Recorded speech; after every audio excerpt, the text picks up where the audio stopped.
블록체인 사업 개발을 맡고 있는 정석현입니다. 제가 발표할 내용은 그 부동산 산업과 블록체인인데요. 사실 이제 짧은 시간 관계상 이제 프로토크라는 개념을 좀 소개를 해드리고, 그리고 실제로 부동산이 블록체인에서 어떻게 활용이 되는지 사례를 소개해드리는 시간으로 진행하도록 하겠습니다.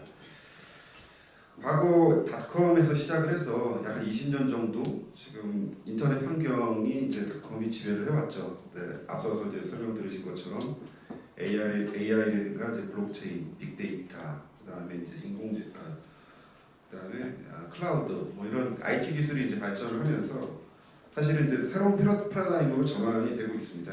근데 뭐 잘 아시다시피 최근에 이제 암호화폐나 블록체인이 좀 어려운 시기를 겪고 있는데, 사실은 이제 하이퍼 곡선에서 기술 성장 단계를 보면 사실 이제 죽음의 궤국을 넘어가고 있다, 환멸 단계를 넘어가고 있다, 이제 이렇게 생각이 됩니다. 사실 이 환멸 단계에서 이제 성숙 단계로 전환이 되려면 이 기술이 가지고 있는 가치를 실제 실생활에서 증명을 이제 해야 되거든요. 그래서 그런 측면에서 봤을 때 이 부동산 산업이야말로 어떻게 보면 블록체인이 어떤 실사례로 증명을 하는데 가장 이제 중요한 어떤 의미를 갖는다라고 볼 수 있겠습니다. 발표 순서는 프로테크를 먼저 소개해드리고요. 그 다음에 부동산 산업에서의 블록체인 발전 방향을 말씀드리도록 하겠습니다.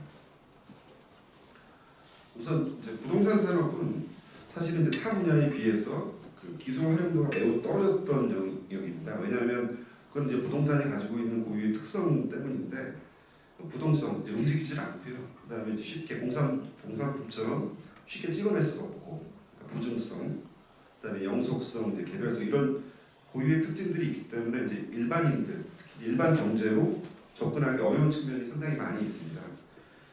그런데 이제 최근에 IT 기술이 많이 발전을 했죠. 그래서 부동산 영역에서도 서서히 변화의 이제 조짐이 일고 있고요. 기술 진입이 늦어진 만큼 이 부동산 산업에서 기술 혁신 파급력은 매우 클 거라고 생각을 합니다.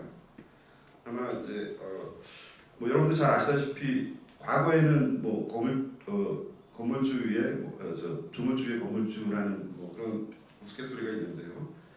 이게 아마 과거의 부동산 산업의 특징을 대변하는 말이 아닐까라고 생각을 합니다. 그렇다면 이제 앞으로 어떻게 될까요?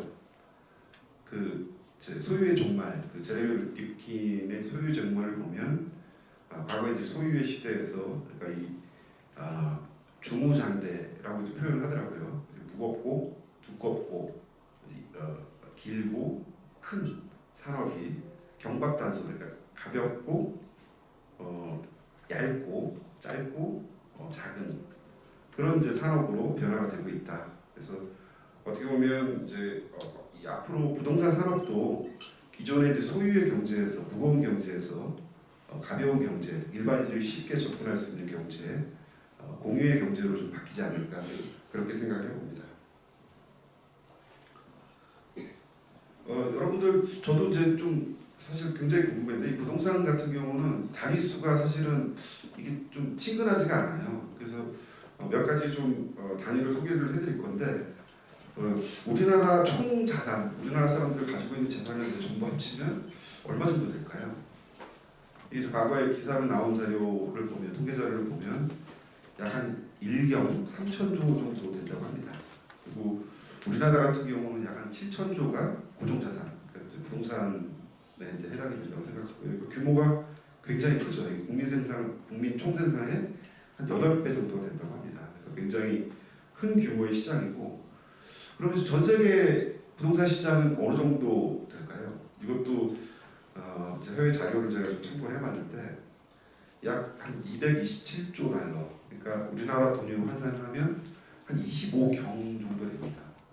그러니까 단위수가 사실 이제 경서부터는 좀 헷갈리는데 만조가 아마 1경일 겁니다. 그래서 굉장히 큰 규모의 이제 시장이고요. 비트코인 시장은 뭐 좀 요즘에 가격이 올라서 지금 190조 정도 되더라고요. 부동산 시장이 10,000분의 1도 안 되는 수치고요. 금 시장이 약 한 8천조 정도 된다고 합니다.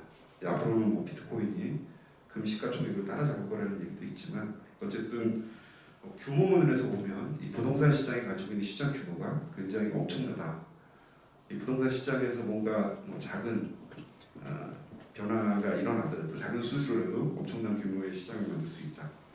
그런 걸 좀 염두에 주셨으면 좋겠습니다. 테크 비즈니스, 그러니까 프로테크를 얘기하기 전에 이제 테크 비즈니스는 한번 좀 짚고 넘어가야 될 것 같아요.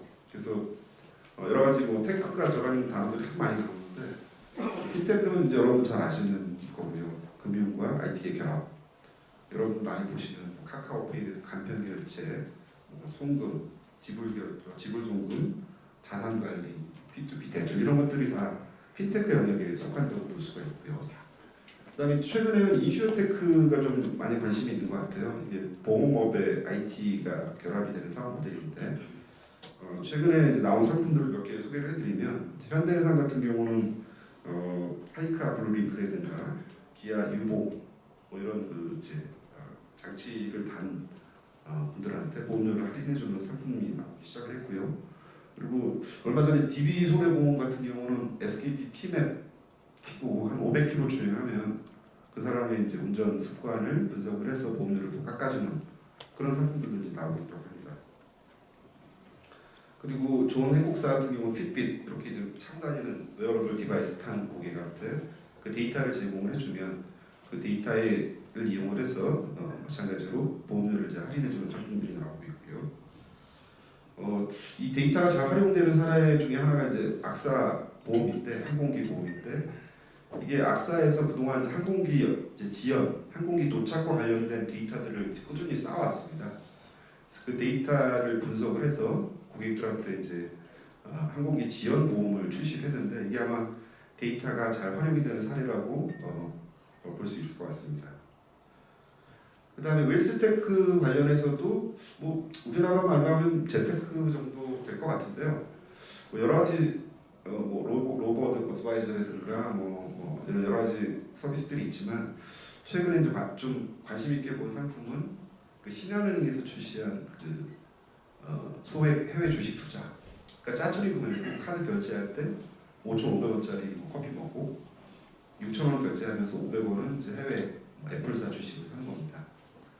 이게 이제 서비스 설명을 보면 0.01주 1원도 주식 투자를 할 수 있다 이렇게 소개를 하고 있는데 이런 것들도 이제 아마 IT 기술이 결합한 좋은 사례라고 볼 수 있을 것 같습니다. 그리고 푸드테크 같은 경우는 이제 뭐 음식업에 IT 기술이 결합이 된 건데 이미 여러분들이 많이 경험을 하고 계시죠.